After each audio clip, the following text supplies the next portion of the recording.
Good day, my name is Coursework. I'm with Kariso Ulibile also Anonymous Uso and Penio, and we are going to be presenting about the different stages we have in research writing. Our presentation also will include introduction to stages of research writing, your topic, introduction, research problem, objectives, literature review, research design, discussion, conclusion, recommendations, and references. Here's a brief introduction to stages of research writing. It involves a systematic process to ensure precise and well-structured outcomes. It begins with selecting a topic, conducting a literature review to develop a hypothesis or research questions. It is then followed by researchers gathering and analyzing data, presenting findings, and drawing conclusions or offering recommendations. This sequential method helps preserve clarity and trustworthiness of academic work. Good day, everyone. My name is Leti Unale. I'm going to be taking you through a topic. A research topic is a subject or issue that a researcher chooses to study in depth or investigate. It's basically the foundation of what a researcher wants to understand, explain, or analyze. Challenges in topic selection. There is often a struggle in selecting a topic that is too narrow or too broad.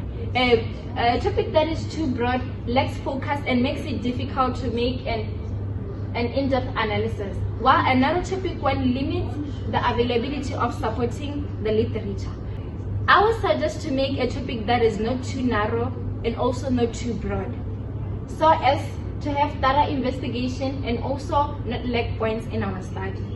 Good day, everyone. My name is Pusuki Libeng, and today I'm going to be presenting on introduction. Introduction functions as a strategic gateway in academic writing, which enables for someone to summarize what is being talked about in the topic. Introductions are beneficial to a reader as they help the reader to know what he was studying, why was it important to investigate the certain topic, what did we know, and how will the study add knowledge. There are also negatives on introduction. The negatives can also be seen in a bad, like introductions can be seen in a bad way because they sometimes fail to answer a research question clearly. But in my own view, I feel like introductions are very important to the reader as they let the reader know what is being discussed in the topic. Good day, I am Vinodus Majas and I'll be taking you guys through the research problem. A research problem is a clearly articulated statement that identifies an existing issue, gap, or challenge requiring an academic investigation. It also serves as the foundation of any study, shaping its purpose and scope. From there, we have the steps in developing a research problem. A research problem is built step by step from a broad topic narrowed down to a specific area, then pointing out the issue within that topic. Finally, you can also explain why the problem matters and turn all that into a clear statement. A good research problem should answer the following questions. What is the problem? Why is there a problem? And who is affected?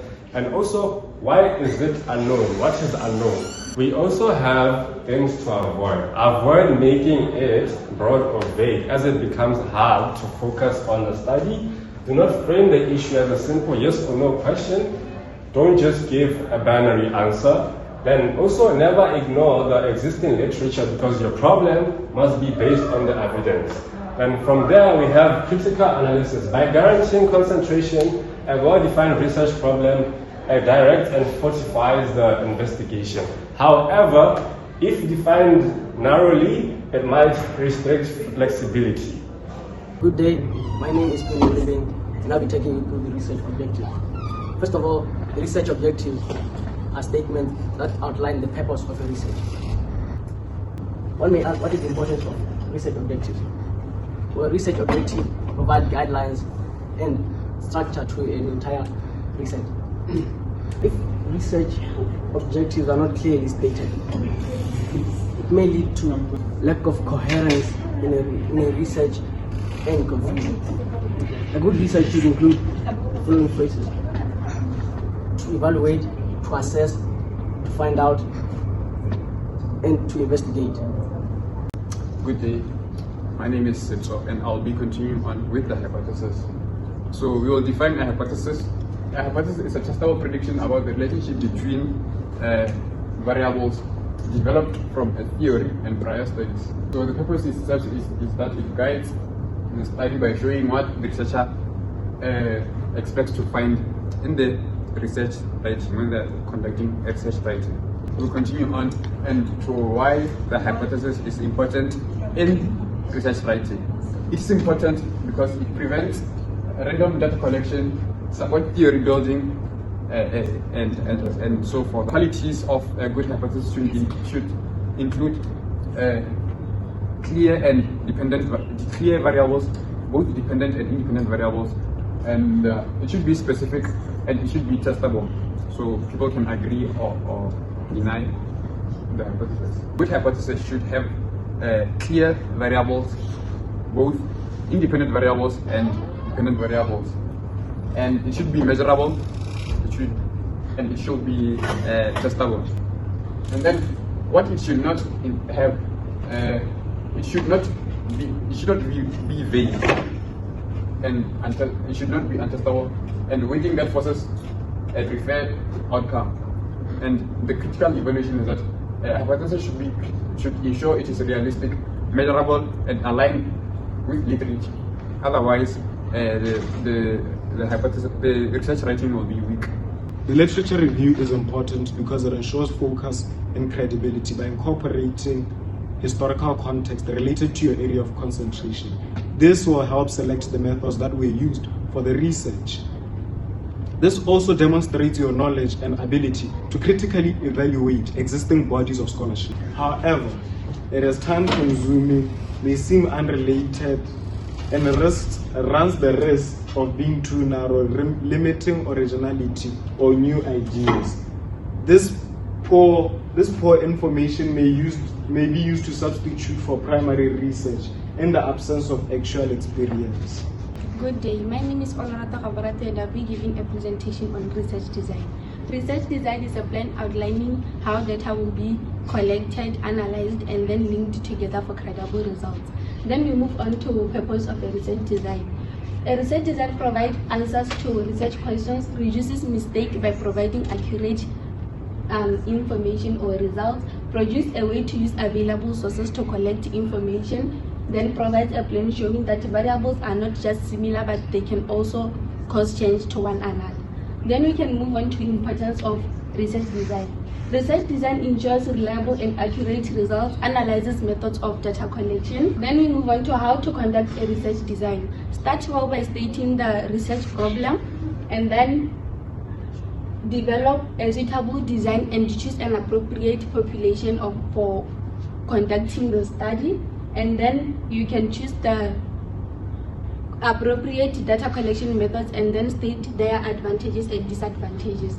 And then assess risks to provide valuable data and credible information. Critical evaluation. Even if the above is essential and significant for a good research design, common mistakes might lead to validity and reliability to be questionable.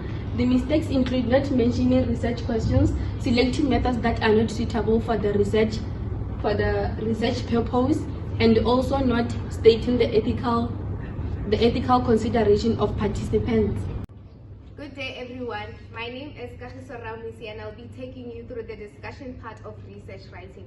First and foremost, the discussion is whereby the researcher interprets results and findings and explains them in relation to the hypothesis, the objectives, as well as existing literature.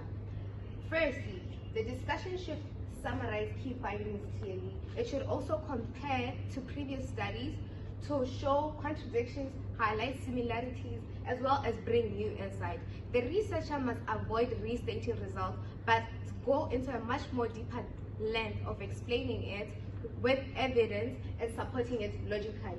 Another thing is that you should evaluate limitations, and these limitations will help reveal limitations such as bias, sample size, as well as methodological flaws.